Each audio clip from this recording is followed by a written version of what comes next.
remember anything of the Ocean Pioneer, though a bit of the story that came to public knowledge made headlines in the newspapers at the time. Blimey, now that I think of it, it's been over 40 years ago it happened. 40 years. And at times yet I can still wake up in the middle of the night and see that cold, dead eye of Jimmy Goggles staring at me from the darkness. That gives me the creeps even now. It all started the night the Ocean Pioneer went to the bottom of the Sonner coast. Only 2 survivors, aside from myself, came out of that wreck. Mr. Sanders, the first mate, and a seaman named Jacob. And with a bit of luck, we had enough food and water in the longboat to see us safe to Papua. Give away, lads. 3 nights will put us on dry land again. Aye, it is lucky men we are this time. All right, just one's our time here, Jacob. As it were for Captain Wells and 10 of the lads back there. Lying under 20 fathom of blinking green water they are. Ain't all that's laying back there either, lads. You meaning something by that, Mr. Saunders? Does either of you lads know the cargo we carried? Aye. Copra mostly and some spices. Not that. Lads, at Guinea we shipped aboard a chest full of gold dust. Worth 40,000 pounds. 40,000 pounds? I wondered about that chest at the time, Mr. Saunders. That chest still back there, lads. In Captain Wells' cabin. Aye. 20 fathoms down. Yeah, it'll be a nice bit of work for the salvage company. Not necessarily, eh? What is it you're meaning to say? I'm the only man alive knows ship's position when she sunk. So you are. Go on, Mr. Saunders. Suppose now, when we get to Papua, we give report ship struck 100 miles or so to the north. Then the salvage ship goes there, we come here, and pick up a title fortune for ourselves. And how do we come here? My brother-in-law has a brig in the Sydney trade. He'll come in with us. Well, lads, are you in or are you out? 40,000 pounds. I'm in. Aye, 40,000 pounds. A bloomin' fortune there for the taking. Of course we went in on it.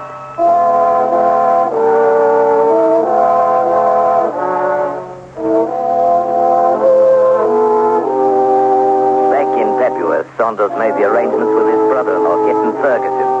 And a fortnight later, we set forth in the brig Pride of Banya. There were just the 4 of us in the diving suit. It was one of them kind of diving suits that don't have a pump or airline. Carried its own tank of compressed air attached so you could walk around on the bottom independent-like. We hung the suit on the wall in a mess room, and believe me, it was some bright times we enjoyed besides it during the 3 weeks the Pride of Banya beat into Otsana Channel. We'd wonder how long it'd be before we'd get there, and what the salvage ship might be finding 100 miles away from the wreck. And all the time acting like we hadn't a care in the world.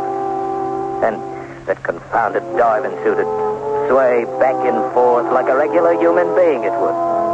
And a glass window in the front staring like a big eye in the middle of its fat copper head. We got so we'd talk to it like it was somebody, and we even give it a name. Jimmy Goggles, we called it. Jimmy Goggles. And every time we'd break open some rum, we'd pour a glass or so into Jimmy Goggles. So by the time we got to Sonner, instead of smelling rubbery, his insides was as sweet as a cask of rum.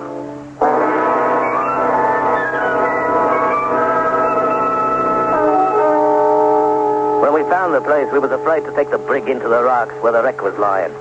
So we anchored about half mile off, and all of us rowed to it in a longboat. Aye, she's still there, all right. I can see the tip of one of her masts above the water. Devil take the mast. It's the fortune below I'm interested in. Oh, fear. It'll be there, lad. Bear to the port a bit. Hey, is it still agreed? I'm the one to go inside Jimmy Goggles to make the first trip down? Aye, George. It's what we decided. Easy now. Nigh on to her. I can't say I envy you none, George. Back the oars now. Easy. There, got a line around the mast. Keep us from drifting. Better get into that diving suit, George. Right away, Captain Ferguson. Aye, just as happy it ain't me that's going down. Huh?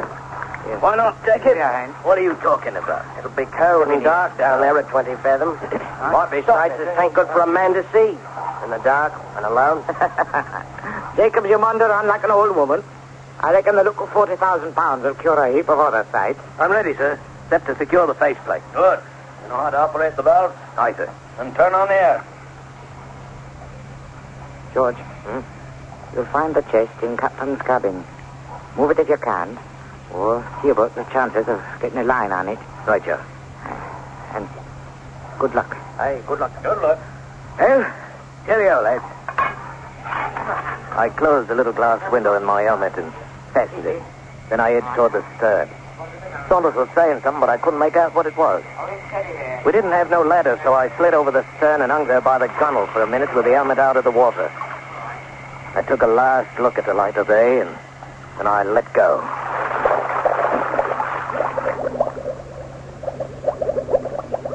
Slow it was. I sunk down through that green water. The only sound was the air bubbling out of the helmet valve. That valve, you understand, was the only way you had of controlling the descent of old Jimmy Goggles. If you opened it up, down you'd go. If you clamped it fairly tight, the suit would get full of air and up you'd pop as fast as a man would care to. Full 5 minutes or more it took to sink that 20 fathom. And them ghostly sea ferns went slithering past like snakes, and big purple and red clumps of jagged coral. And the light from the surface getting dimmer and dimmer. So as by the time I hit bottom, it was pretty near dark. I was happy to find myself come right down on the deck of the old Ocean Pioneer. Aye, and a familiar sight she was, saving for the crabs skittering around on planks, and the bloomin' fish swimming past my head and goggling in through the window of my helmet.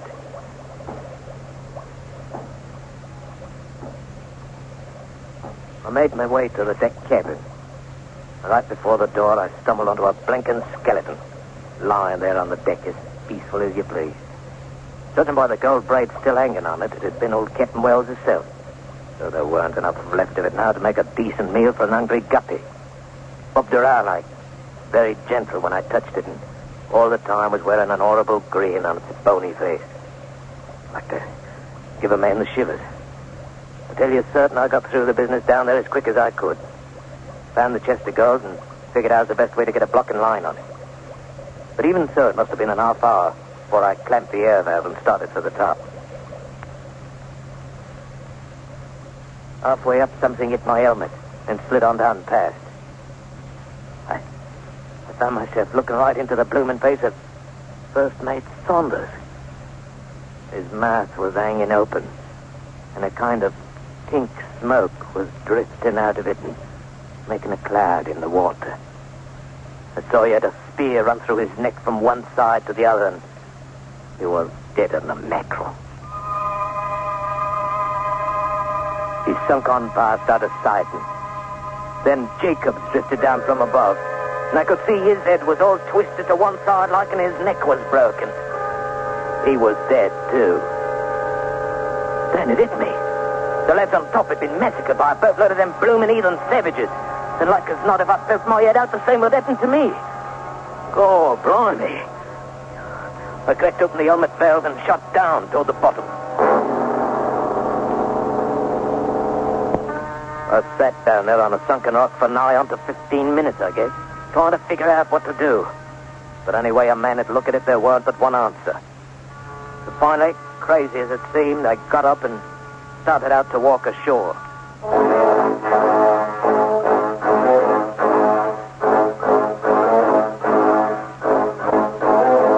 After a while, the bottom began to slope up and it wasn't so dark anymore.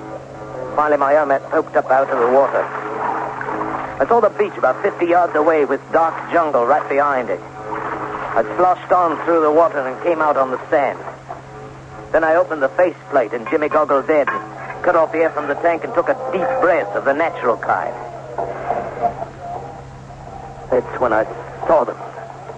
At least 100 blinking savages painted up like banshees. It stepped out of the brush and started moving toward me, slow, beating soft on a couple of drums and growling low and evil-like. Well, George Herbert, you're in for it now, I tells myself. Half a mile of underwater walking and you're still forgetting your bloomin' throat cut. I snapped the faceplate partway shut and cracked the air valve a bit. The diving suit swelled up like a blatted frog. And I started walking toward them. When I got close, they moved back along two sides of a kind of path, and I walked right down the middle of it. It led back into the jungle, and pretty quick we come out in a little clearing with a grass hut standing in the middle of it. And sitting in front of the hut was an heathen idol, carved out in koa wood. Was grinning about as hideous as he ever hoped to see. And the idea hit me. I was in a spot. It couldn't be much worse, and maybe it would work. The natives seemed to be awed by Jimmy Goggles already. So I reached out and gave the idol a great push, expecting any second to feel a spear through my gullet. I looked up. Blimey, if them heathens weren't down on their faces, worshipping like mad. It had worked. Oh, not me, you understand, except in the manner of speaking. It was Jimmy Goggles with his copper head and his one glass eye, with me inside him. They'd seen him walk up out in the sea, and they figured he was a god. Old rum-soaked Jimmy Goggles. A regular bloomin' god.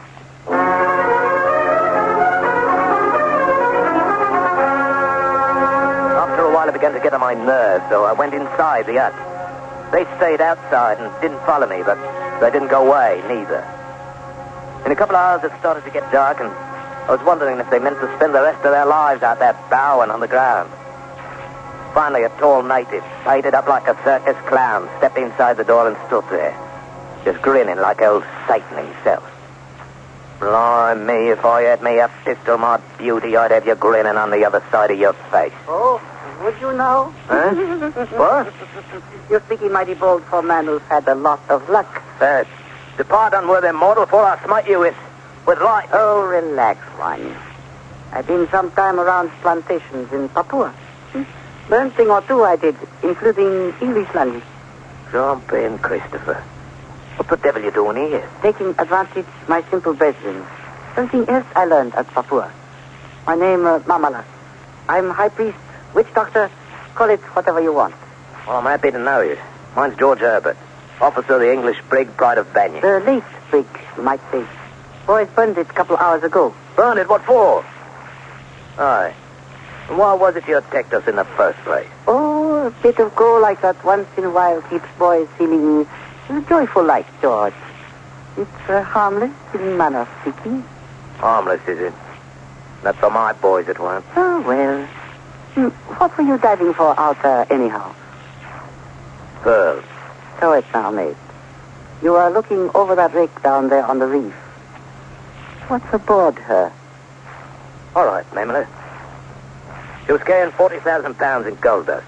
40,000 pounds? Know where it is? Aye. We could use 40,000 pounds, couldn't we, George? I'm listening. We might make deal. You keep on being the god, and I be your high priest. You can't talk their language anyways. Between us, we'll have him eating out of our hand. Meanwhile, we'll figure a way to raise gold off the bottom. Hold off. You mean I gotta go on wearing this bloomin' suit all the time? Only if you want to stay alive. They found there was man inside it. I tell you to pieces. Oh, Barney, it ain't all it's cracked up to be being a god. At least you're alive, mate. And we'll both be rich. Aye. Are you gonna spend the night out there? We'll be leaving after ceremony, except for guard of honor. I understand you. What's the ceremony? Oh, a little piece of business with owner of brig. We captured him alive, you know. Captain Ferguson? What kind of business? A bit of this, a bit of that. When they get done, they cook him, of course. Cook him? Well, now, you wouldn't expect boys to eat him raw. Wouldn't be civilized, you know. See you in the morning, George.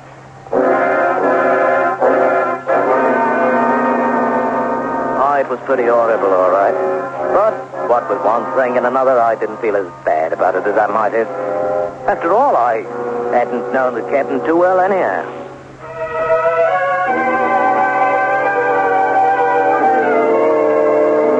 Nearly a month went by in mighty uncomfortable fashion.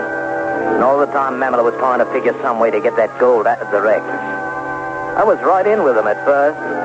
Then I got to noticing how he was always saying what he could do with 40,000 pounds. And then I'd kind of remind him we was apples, and he'd grin, strange-like, and See, that's what he meant all the time. But I didn't trust him no wise. And I started stalling every way I could, and things stayed about as they were. I kept on being a garden. We couldn't get no proper chance to go after the gold. Then one morning, Mamala and most of the tribe went back into the jungle to hunt. I was sitting in the hut trying to think of some way to do for that heathen before he could do for me, when I happened to hear voices outside. I sneaked a look through the palm sedge. It was an Englishman, dressed up fit to kill in white canvas shorts and a sun helmet and all. And he had a native interpreter all dressed up and walking with him. Here now, they're idols. Tribal gods. But it's been turned over. Do they no longer worship such things? Master, I could... Looky here, gents. If you'll step inside, I'll show you what they're worshipping. Hey now, woman. Come in, come in. Welcome, gents. Gracious. Stop that heated chattering. I've taught you better. Oh, now take it easy, lad.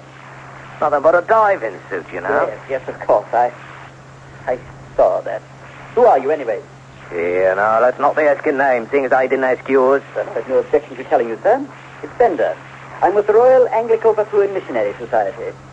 No, not really. Please, no profanity. You might be a blip.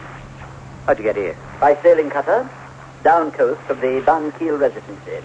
Well, you've had a bit of luck. If the boys was here, you'd be in a proper fix by now. Oh, I dare say we'd be in no danger. No danger, eh? What is it you'd call being cooked like a pork tenderloin? Have they done it to one of my friends? An adventurer, no doubt. But the natives are well aware that if anything happened to me, there'd be a gunboat here from the residency in 48 hours. Oh, that's how the wind blows, is it? It is indeed. And may I ask why you're masquerading in that diving rig? Aye. To keep from getting myself killed, that's why. The natives think this blinking rubber union suit's a regular god. I see. And you've been preying on their childish credulity. Childish it may be, Mr. Bender, but they've got full-grown teeth. Aye, and I've seen them in action. Well, you'll simply have to take your chances, because I'm going to expose you. You know, you can't be doing that. Well, if they was to find out I was a human being, they'd do me in for fair. Well, I'll help you as much as I can, but you should have thought of that before you tried exploiting them. But you can't let it happen to a fellow Englishman. Then why don't you leave now, while they're away? You'd likely be able to get aboard the ship that's working a mile or so down the coast. What ship? Some salvage vessel looking for a wreck. They think it might have drifted down the channel from the north. Oh, it just might have it there. They might find it.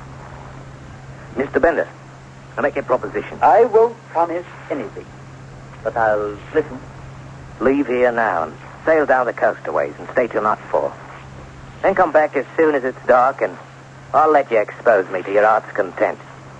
In fact, you might say, Mr. Bender, I'll even welcome it.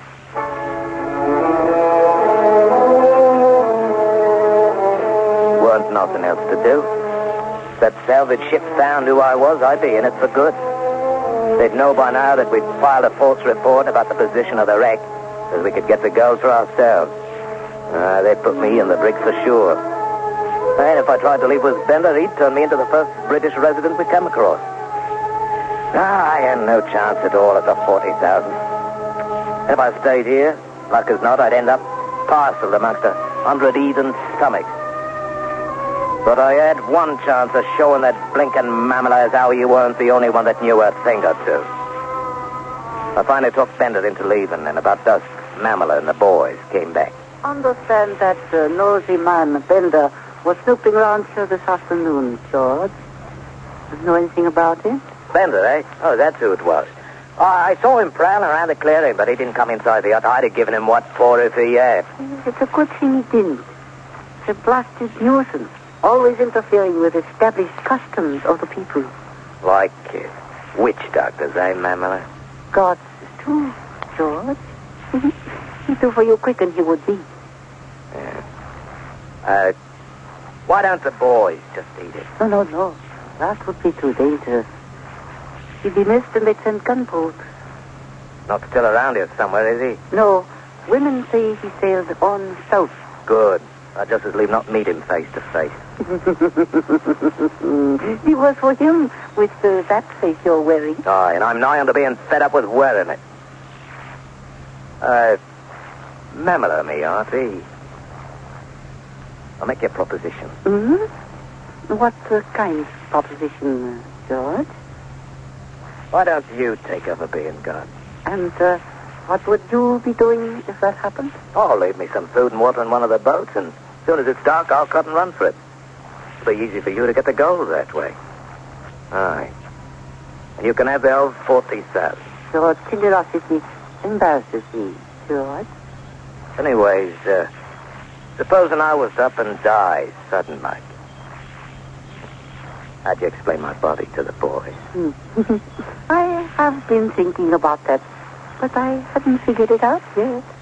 I was wondering if you hadn't been. You know a thing or two, don't you, George? Enough to know you weren't going to share with me unless you had to. Frankly, you're right.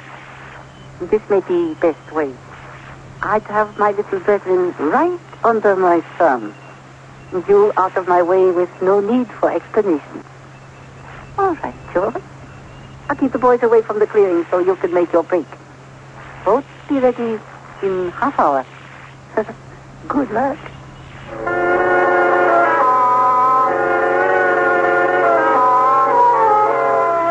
Well, always working out just as nice as you please. I made my break all right, but I wasn't heading for any boat. No, sir, not me. Leastwise, not yet. I hid myself in the jungle at the edge of the clearing. Then I waited.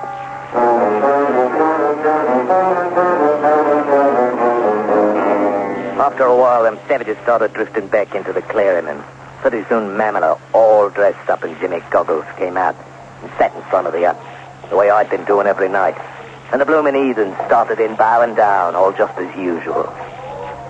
I waited a long time before I finally heard it. The commotion starting over at the far edge of the clearing and coming closer. It was Bender and his boy Friday, walking through the crowd to where Jimmy Goggles sat with Mamela inside him. The crowd moved aside and let him pass, but you could tell they were just waiting for that one-eyed god of theirs to knock him stone dead. He stopped in front of the hut. All right, I'm back. Suppose you carry out your part of the bargain and take off that... Get out, you fool! I didn't really believe you were honest. All right, Thomas. Tell the natives that there's nothing but a man dressed up. Hey, Connie! Hello, Connie, come on, Connie. Come on,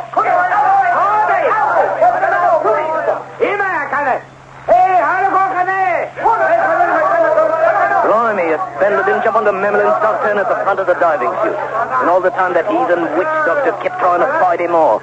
And it seemed as though Mamela hadn't known how to fasten the helmet properly, because suddenly it tipped back on his shoulders, and there he was. A face them savages knew as well as their own offspring. And they didn't like it even one little bit. Aye. They'd been taken in by one of their hometown boys, so to speak, and they weren't for having any. They didn't harm Bender none, but they shoved him off to one side. And they made one grand rush for Mamela. And they got him. And blimey, if what happened then wasn't downright uncivil.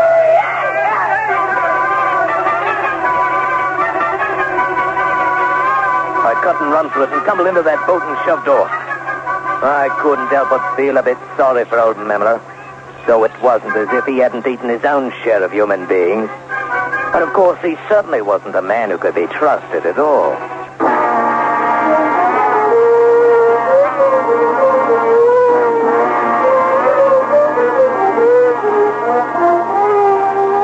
Well, it was a long time after, before I heard how Mr. Bender made out.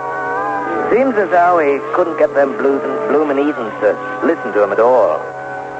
Then one day he hit on the idea of climbing into that diving chute. And from then on he had a crowd around every time he'd open his mouth. As far as I know, old Jimmy Goggles may still be down there summers. With his battered copper head, and his rummy smell, and his one-glass eye, he may still be doing business. Right down there at the same old stand.